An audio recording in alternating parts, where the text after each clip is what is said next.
Exactly. All right. Good morning, everyone. Shabbat Tov again. So we are working our way through. I think we may have a siyam before the summer or after the summer. We'll see. We're near the end of Masechet Makkot. We're on Daf Kaf Bet Amud Bet, but maybe let's go back to the beginning, the end of Kaf Bet Amud Aleph. Just at the bottom, see the Mishnah again. This is what we began, and we are now talking about the more sort of the procedure of the Makkot. And until now in this Perek, we've spoken about the different Isurim, what would cause one to get Makkot. We're now talking about how, if one gets Makkot, precisely how that is administered.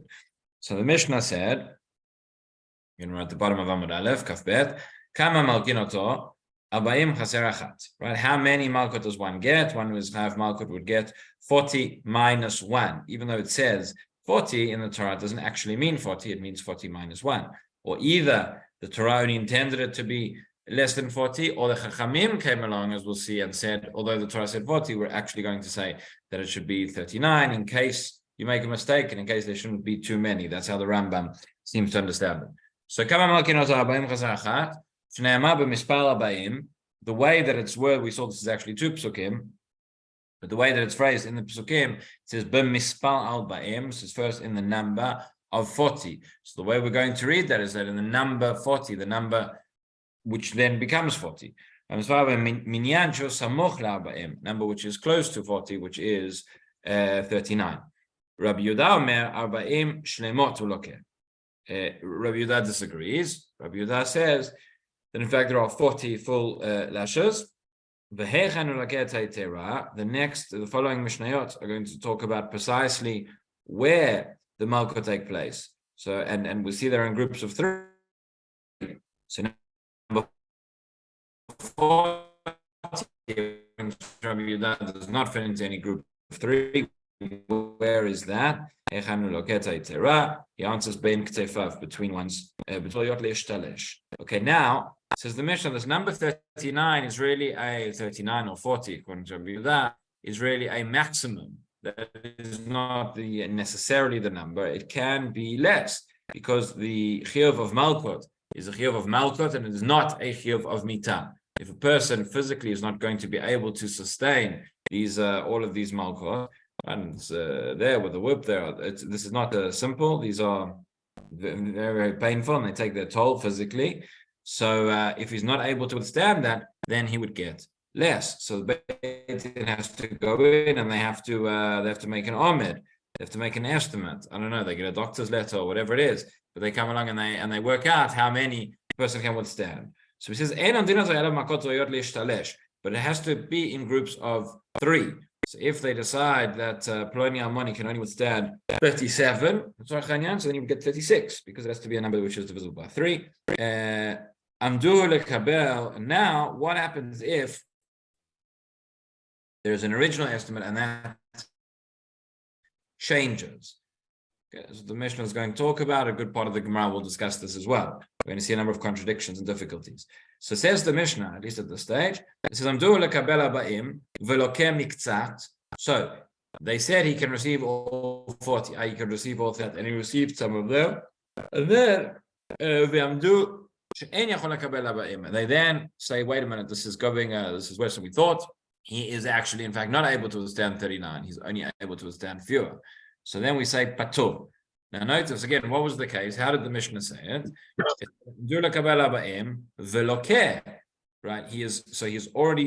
They've begun giving the Makkot. And then in that case, he is patur. But what is the implication? What is the deal that we could make from here? That if they had estimated that he gets 40, and then they estimated again, a doctor ran in and said, actually, he can only withstand 80, but they have not yet started, they've not yet given him any Makkot. Well, in that case, he would not be patur, seemingly, right? The Mishnah said, it's only in a case where the Makkot already began, that there he's patur. Problem is, how can you say that? If you say he can't withstand more than 18, what are they going to do? So the answer is they'll start giving him the Makkot, and then they'll give him time to recover, and then they'll wait, and they'll go back and give him the rest. You can only lower from the original estimate if they'd already begun the process of Malkot. And the same thing the other way around. It says the Mishnah, Amdu lekabel shmona asrei. Right? They originally estimated he could receive 18, a smaller number, that he can't understand any more than that. Umishalaka amdu she'acholu lekabel arba'im. And once he'd received those 18 Malkot, then they said, okay, he's doing very well. He can withstand some more. Nonetheless, there he is patur. And again, the implication is that if they had not started giving him the Malkot, then actually he would not be patur. He would need to get the whole set. That's what it seems to be from our Mishnah. You have a look at the Rivan right here on the top of Amud Bet. The Rivan says, "Amdush en yachol lekabel patur." The kevan denit baza bebeitin, since he'd already been disgraced in beitin. V'lakak tzat tzagile, and he'd already been disgraced. He'd already received from these malkot. Therefore, that is enough. Tzagile b'hachi. Avalolaka, but if he had not yet received any, ela amdu arba'im, but they estimated it's 40. V'chazru v'amdu she'en yachol lekabel klum, lekabel kulam. Excuse me. That's an example of a way if you have one letter in the wrong place in the word, it will completely change the meaning, right? Kulam means all of them, klum means any of them. So yeah, no, it says like about kulam. That's why sometimes we have those letters get switched around. We have different girsaot and different manuscripts, and you can see where those questions start to creep in. But in any case, they had originally estimated he could receive all 40 or 39, and then they went back and said actually he can't. Lo miftar, if they had not yet started the Malkot, so he's not going to be exempt. They cannot, once they've given it in, there is a full and binding opinion, and they cannot reduce that number. He's going to have to receive the rest of them at a later stage. And so too in the opposite direction.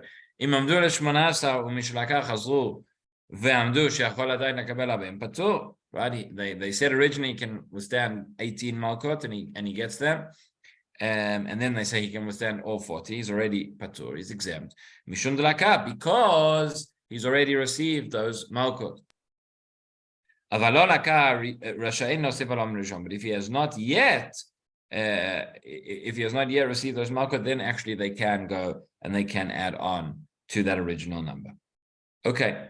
So says so that is our understanding for now. That is the Rivan, that is the Mishnah. We're going to revisit this in a few lines because we'll see the Gemara brings a braita which challenges whether it's actually as simple as we've explained.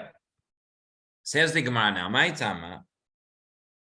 In other words, going back to the original din that says that the number of Malkot is going to be 39 and not 40. Says the Gemara, Maitama, what's the reason? Iktiv arba'im b'mispar. Hava aminu arba'im b'minyana. Ashta dichtiv b'mispar arba'im minyan shusochem et arba'im. So again, from the way that it is written in the Psukim, had it said in the reverse order, had it said arba'im b'mispar, it said 40 in number, that would have been clear. There would be no question that it means 40 in number, means 40. But now that it says the number 40, the meaning is a little bit different. B'mispar arba'im means minyan, that is the number. The number that completes 40, and that is going to be 39. So now says the famous statement of Rava. He says, Amar Rava, kama tipshai shal inshi dekaimi mikame sefer Torah v'lokaimi mikame gavol rabba. It says Rava, how stupid, kama tipshai, those people who go and they kaimi mikame sefer Torah, they stand up in honor of a Sefer Torah, but they don't stand up in front of great people. They don't stand up in front of Talmidei Chachamim. In other words, Rava is teaching us here Musar. It's going to be based on our halakha, but there were places and there were practices where people would show a great deal of respect for the Sefer Torah, but would not show a great deal of respect for Talmidei Chachamim and stand up for them. And Rava is rebuking over that. He says, how can it be? He says, a Sefer Torah is very important, it's very holy, but it is a book. But a Talmid Chacham, somebody who has learned, and somebody who is a walking Sefer Torah, really needs to be honored as well. Chachamim. This is a story of Yanai HaMelech. Yanai Melech, when he went and he killed many of the sages. And he said, if I kill all the sages, what will be with the Torah? And they said, Torah bekan zavit. The Torah is over there. It's lying in the it's lying in the corner. Wherever it is, whoever wants can take the book and open it up and can learn. That is not correct. That is not our understanding of the way Torah works, and that's not our understanding of the way that Torah Sheba'al Peh works. Meaning that we have the Torah Shebichtav obviously as a basis, but the Torah Sheba'al Peh lives in the hearts and the minds of the sages. And that is something that without those people, without those, when a great Rosh Hashiva, a great Talmid Chacham dies, there's something that is lacking from the world. There is something that is lost. There's the Torah that person brings and that person generates, which is no longer here, and that is a tragedy. And that is why Rava says that it's not just about the Sefer Torah itself, but those who live the Torah also, all the more so. What is his proof from here? Why does it connect to our Mishnah? So he says, just to give an example, he says, how great is it that the sages came and expounded that although the Torah says a person gets 40 Malkot, they came and said actually that it is only 39. So that's his example. He says, Kama Amarava, Kama Tipshai Shalinshe, the Kama Kame Sefer Torah, Velo Kame Mikame Gavra Rabba, the Ilu B'Sefer Torah Ktiv Arbaim, in the Torah it says Arbaim, but Rabbanan Batzrochadan came along Rabbanan and taught us actually it doesn't mean 40, it actually means 39, that they were able to expound, that they were able to have the mercy to reduce the Malkot, however we understand. That is what Rava teaches. Okay. Rabbi Yehuda Mer Arbaim Shlemot. So we said that is Chachamim say 39 Malkot. Rabbi Yehuda says no, it actually means Arbaim. Surprise, surprise. When the Torah says Arbaim, it means Arbaim. So Amar Rabbi Yitzchak, my Tama the Rabbi Yehuda. So Rabbi Yehuda says, what is the reason of Rabbi Yehuda? So this is going on, not the sentence of Rabbi Yehuda which we just quoted, but on the continuation of the Mishnah. Right, Rabbi Yehuda says there are 40 Malkot. So if he says there are 40, it means there's an extra one, and which does not fit into any of the groups of 3. And we said, where would number 40 be administered? And we said number 40 would be administered Bein HaKtefayim. So where does he learn that from? Where does Rabbi Yehuda learn that the extra Makkah has to be Bein Ktefav, between the person's shoulders? So he learns it from the following pasuk in Zechariah. Dichtiv, Ma Makot ha'ele Ben Yadecha, V'amar asher koti beit ma'havai. So what is going on? So here there is the Nevuah of Zechariah tells us of. This is referring to the Nevi'ei Sheker, the false prophets. We learned previously in this Perek about Isurim of Avodah Zarah, Isurim of Gedida and Shrita, of mutilating oneself, right, over as a sign of excessive grief, or mutilating oneself as a sign of Avodah Zarah, of idol worship. This was something which was apparently quite commonplace in the ancient world. And you have these Nevi'ei Sheker, these false prophets who would do this. They would hit themselves, and they would create these Makkot on. That was part of their worship, and that was part of what they would do. So it would say to the false prophets, it says, Ma Makkot ha'ele ben yadecha. It says, what are these Makkot that you have between your hands? Okay, and over here, yadecha is the same as ktefecha, the shoulders, which is very top of the hands, top of the arms. So they would have Makkot there, and they would ask why they are. The point is, if these we're talking about the Nevi'ei Sheker who were Nevi'ei Sheker, and then came along in Chazru B'Tshuvah. So the understanding is, if they were Chazru B'Tshuvah, that they'd stopped from their previous practices. They aren't mutilating themselves anymore. They aren't hitting themselves anymore. And yet they have these marks of these signs. What are these from? So the answer is, Asher Iketi Beit Ma'havai. These are the Makkot that I was given by those who love me, i.e. by the Beit Din, in order that was for the punishment for what they had done. That was the Malkot that they received. And where did they receive them? That was the Bein Yadayim or Bein HaKtefayim. That is where Rabbi Yehuda proves from that these that this is where this extra set of Makkot come from, because that's what they were. Rabbanan, who also have the pasuk in Zechariah, but they don't hold that there's this 40th Makkah that is going to be Bein HaKtefayim. So where is that coming from? So how Betino Kocho Bet Rabbanu Ktiv? That is the case. That means that those Makkot come from, it says Beit Ma'avai, it's talking about children who are getting their Makkot as part of their education from the Rebbe or from the parents. Again, as we've mentioned earlier on in this Masechet, educational philosophies have changed a little bit since those days. But that is so that is that. So now the Gemara brings a Braita, and we go back again to this question of the Omed of the Makkot, of how many they get. So just to recap, we said that there are two scenarios. One scenario is where originally Beit Din says he can take 40, and then they find actually he can take less than that. And the other scenario is where they say he can take less than that, say only 18, and then they say actually no, he can take all 40. And what we saw in the Mishnah was that in either direction, if he had already started to receive those Malkot, then he is patur from receiving any more. They aren't going to change their original. They aren't going to change their original assessment, not going up or going down. However, if they had not started to administer the Malkot yet, then they could change their original, and they would change their original Omed. If it's going up, if you're saying he's now capable of receiving more, so that's not.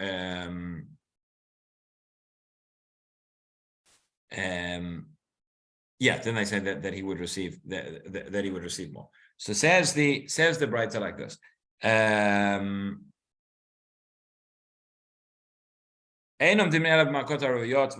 So says the Gemara, laka in, lo laka lo, right? So again, just the Mishnah said, just like it was the bottom of the previous page. We said ein omdin oto ela makot royot l'shlesh, amdu lakaber 40 veloke miktzat ve'amdu she'en yachol lakaber 40 patur. Right? We said if we had originally said he could receive all 39, he began to get the Malkot, and then you said no, he can't actually receive all 39. He's going to be exempt from receiving the rest. So says here the Gemara makes the deal. Laka in, lo laka lo. If you had already started getting the Malkot, if you had not started getting the Malkot, now when you say you can only receive less, well, you're going to have to just wait in between, but he's going to need to receive all of it. So for Aminu, so here we have a contradiction from the following Braita. Amdu lekabel 40. V'chazru ve'amru שאין יכול לקבל 40, פטור. עמדו לקבל 18, וחזרו ועמדו שיכול לקבל 40, פטור. So what does this Braita say? This Braita also has two cases, also goes in both directions. The first one is Amdu לקבל 40. They originally assessed that he could receive all 40, he could receive all 39. And then וחזרו ועמדו, they went back and assessed again, שאין יכול לקבל 40, that in fact he cannot receive all the lashes. Patur. Okay, so that's very similar to what our Mishnah said, except it leaves out one detail. It leaves out the detail whereby they had already started the Malkut. So we see that as a contradiction. The ratio, that's a contradiction. In our Mishnah, we said it's only if they've started giving him the Malkut that we now say that he is patur from receiving the extra ones. But if they have not yet started, then he's not patur. They go by the second Omed. According to this Braita, we say no. We say עמדו לקבל 40 וחזרו ועמדו שאין יכול לקבל 40 פטור. That once we change it, that's fine to change, and he's going to be exempt.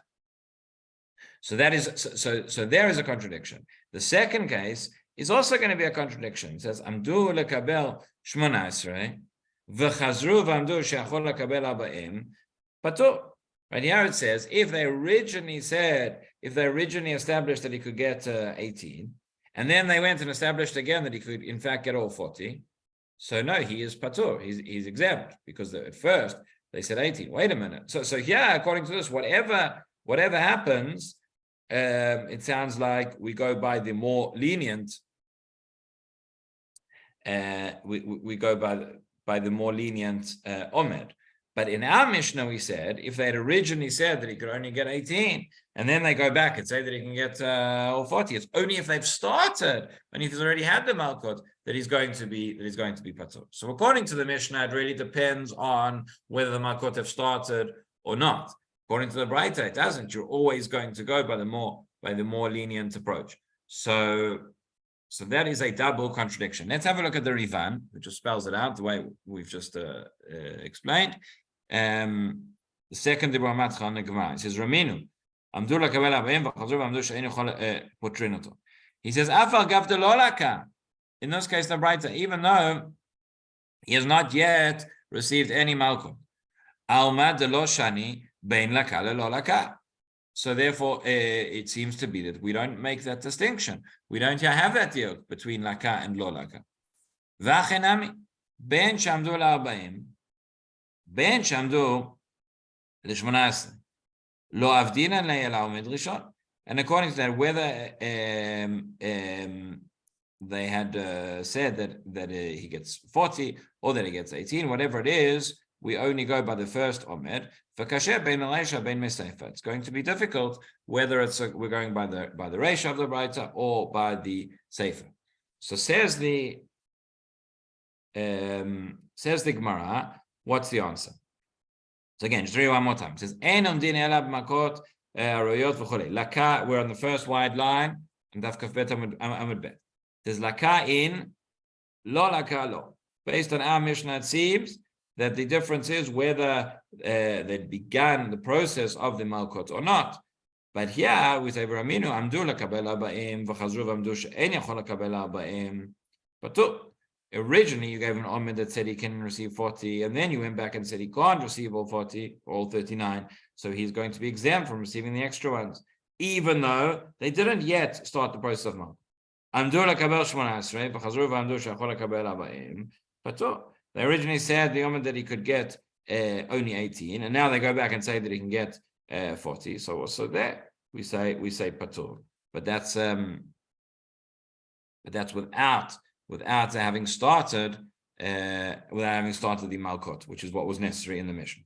So what's the difference between the Mishnah and the Gemara? Samav sheishet lo kasha ha de'amdu leyome ha de'amdu lemachar uleyom ha'uchra. So says Rav Sheshet, no, there is no contradiction. Really, the Mishnah and the Braita are dealing with two separate cases. The case in the Mishnah is, right, Adam Du Yome, where they made the Omed, they made that assessment on the same day. Meaning on the same day, originally they said he can receive 39 lashes, and then they said, actually, no, we can only get 18.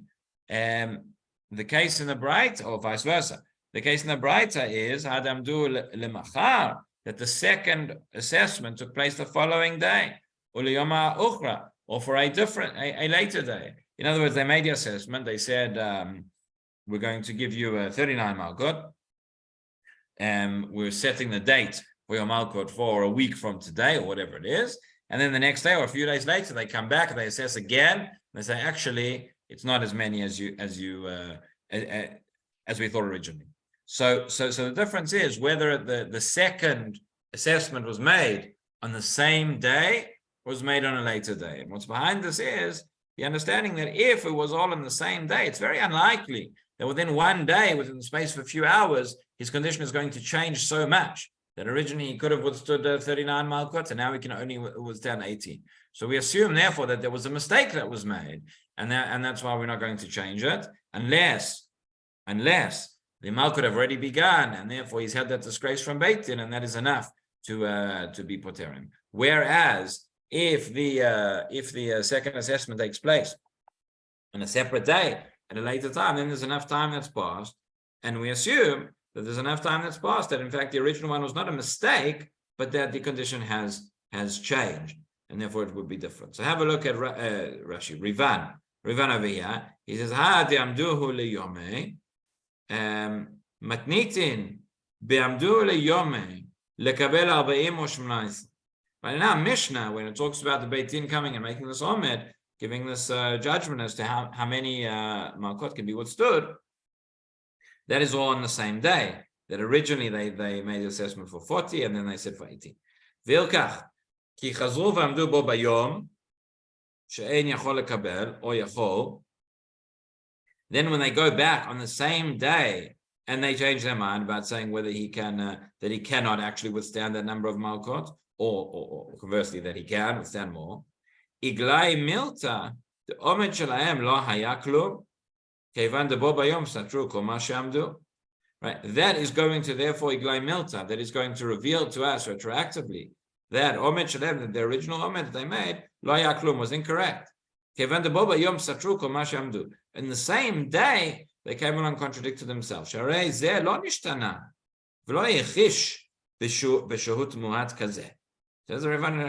not reasonable to say that this person has changed so much, that he's become weakened so much in such a short period of time. It must be that one of the assessments I made was actually a mistake. And therefore we assume that they actually got it wrong. They got it wrong the first time. And therefore hilkach. So how does that work with our different cases?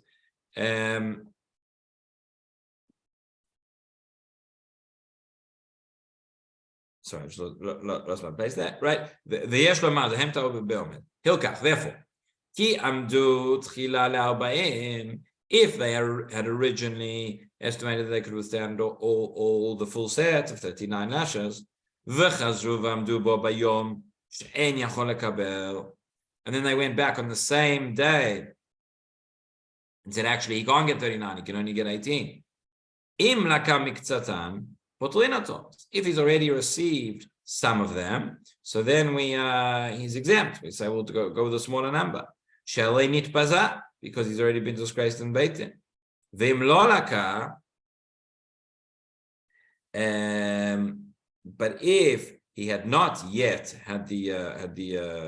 if they're not yet begun, hareu kami shelo amdu klal, ve'achshav hu dima'ayne bedinei.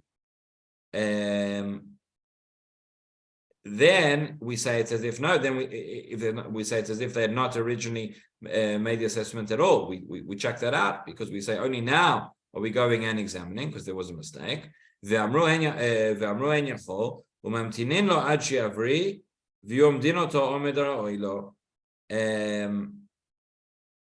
therefore we will wait until he's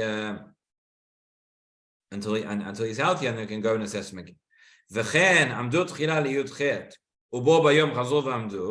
it's in the other way around. If originally they made the Yom and they said he can only withstand 18, and on the same day they then went back and said actually he can receive all the full set, that is therefore proof. That is therefore proof for us that they made a mistake with the original Omen. And it's as if it wasn't done. Vilkach. Im laka kvar kol ha-18 potrin oto, kevan de'yatsa mibeitin kvar bezayon beitin hu lachziro. So interestingly, says the Rivan. So therefore, what happened? They originally said that he can only withstand 18, and then on the same day they went back and said that he can now withstand 39. So we say if it's on the same day and they changed their mind, it must be the first one of 18 was a mistake. So if he'd already received those 18 Makkot, well, he's already received it. It's actually going to be bizayon, not just for him, but it's going to be bizayon for the Beit Din to come back and to bring it back. So therefore, he's patur with that. However, but if they had not actually gone and ministered the Makkot yet, they can come back and they can add on to that original estimate because it's as if it was not. So again, so what comes out of this Rivan is the following. We saw we have a machloket between the Mishnah and our Braita. The machloket revolves around two cases, but in both of them, where the original Omed was changed to the second Omed, according to the Braita, we can change. We can change our and it's irrelevant of whether we've begun the Makkot or not. According to the Mishnah, it's only if you've begun the Makkot, then you would then he's patur from whatever number he received originally. But the difference would be if you had not begun the Makkot yet. So we asked why was there a contradiction between the Mishnah and the Gemara? And we answered the Mishnah is talking about a case where there is significance to whether the Makkot have begun or not, because the second estimate was made on the same day as the first one. Whereas in the Braita, it's on a different day. In the Mishnah, it was on the same day. So explains Rivan that when we have the Beit Din makes one Omed, and then they make a different Omed on the same day. So what we're saying is that the original assessment, Omed number 1, it's as if it was not made. It's as if it was not there. That is a mistake. And therefore we go by Omed number 2. That is in a case where they have not begun to give the Makkot. If they've already begun to give the Makkot, well, then we can't act as if it didn't happen. Then we have to relate to what's already taken place in Beit Din, and we go by that. But if they've not begun the Makkot, then we throw out, right, the first estimate which the Beit Din made, and we go by the second. That is how we explain the case of the Mishnah. The case of the Baraita is different. Continues Rivan. Baraita that they made this omed for a different day. So he says ליום אחר. דו ודאי עומד גמור, שיפה אינו שיכול זה לקבל עד אותו יום כך וכך מכות. So they say, yeah, so in this case we say, yes, that original omed that they made was correct. ודאי עומד גמור, that is a correct and proper assessment. שיפה אינו, we assume that the Beit Din knew what they were talking about, or they got their expert medical opinion.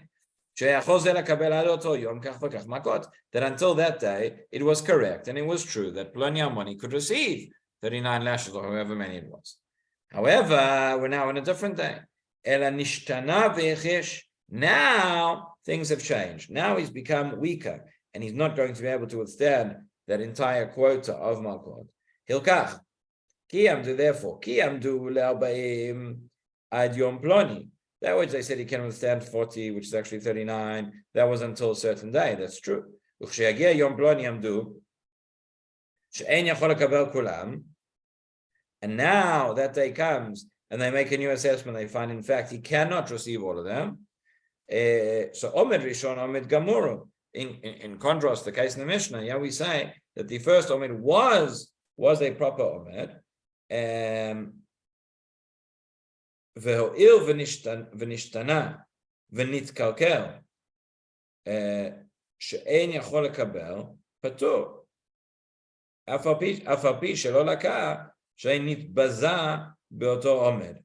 Meaning he says, so here we say that although this person has changed and now he's no longer able to receive as many Makkot as we thought previously, nonetheless he's still going to be exempt, even though he has we've not begun the process of Makkot.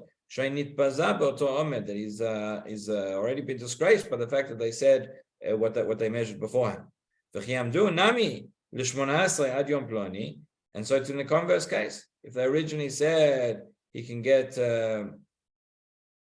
18 until a certain day,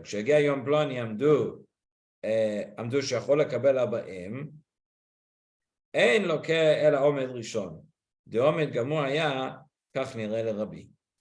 So he says, when they originally said he can only get 18, and then the day came and they found that actually he's stronger and he can receive all 39.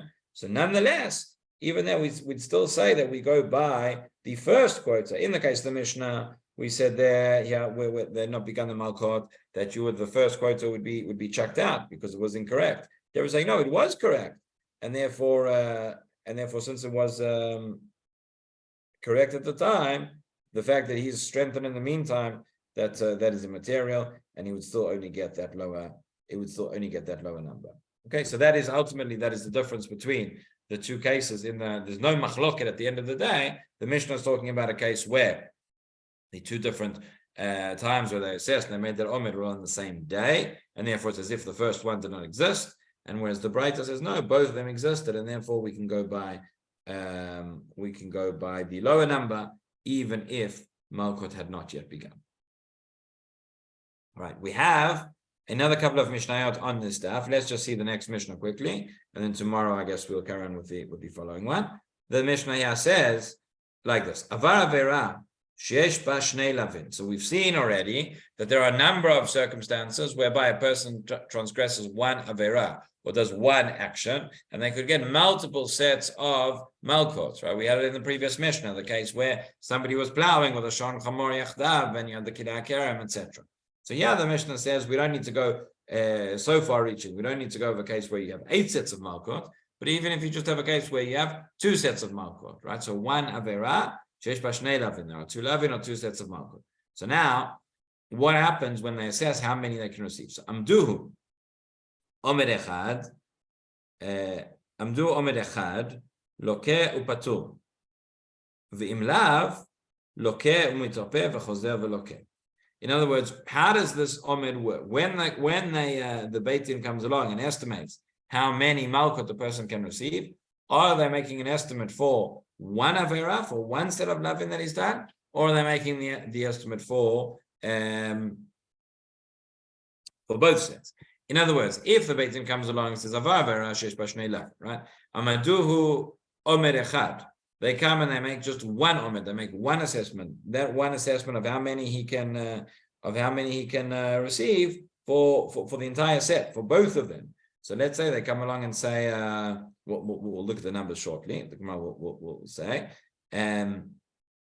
so Amadu Omer Echad Loke Upatur. He would get that set of malkot for that one number which they've said, which is going to be for both of them, and he's then exempt. He doesn't need to get any more. He doesn't need to get any more malkot. Ve'im lav, however, if not, they came and they said the omed for one particular set of malkot. So then we say lokeh, he would get that set, umitrapeh, and then we wait for him to recover, and then chozer v'lokeh, and then he comes back and gets it again. So see the Rivan over here. Rivan on the Mishnah says avera shesh bashnei lavin. So the example we saw is kagon choresh b'shov v'chamor v'kilayim b'kerem. That is the example we saw in the previous Mishnah. It says im lav. So if they did not make this omed for one, for both of them, the lo amdu omed echad, ela lav echad amduhu. They didn't make the omed for all the malkut he needs to get for all his chiyuvim, but only just for one prohibition. Lav echad amduhu tchila lokeh umitrapeh. So they only right. We know that he's going to need to get two sets of malkut. So the Beit Din comes along and says, okay, for the first set, let's see how many you can get. So if he gets that many, then they stop, wait for him to recover, and then they'll do the omed again for the second set. That's what the Mishnah seems to be saying at this point.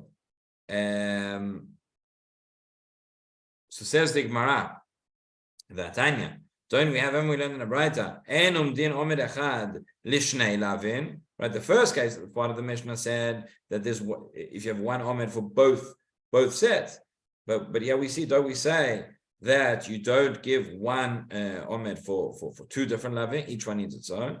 So Amarav Sheshet Lo Kasha, Ha Damdu La'arba'im V'chada, Ha Damdu La'arba'im V'talte. The difference is whether they calculated, estimated that he could withstand 41 or 42. In other words, since we know that the minimum set of malkut has to be in units of 3. So for the first time, what does it mean when the Braita says we don't rely on one omed for two different sets? So if they came along and they said, okay, this person in totality could receive could receive 41 malkot. Well, so then we know that we're going sets of 3, so he would get the full set of 39. That would be for one lav. Then we would wait for him to recover and then to go again and see how many he could get for the second. Because in such an instance, you've only given one set of malkut, you've only given 39, and you've not given any more. But if the Beit Din came along and said that he can get 42, so then it's 39 for one lav, and that's another 3 for the other lav. That counts as an omed for both of them together. So long as you have the minimum number that includes for the second lav as well, then that would count as one omed for 2 lavim. But if you had not received any at all for the second one, so then that would not count, and you'd have to go and calculate that again. Okay, I'd count for today. We will continue tomorrow. Have a wonderful day, everybody. Simcha Mazal Tov. Thank you very much. Have a good day, everybody. Rav Kenigsberg, I'm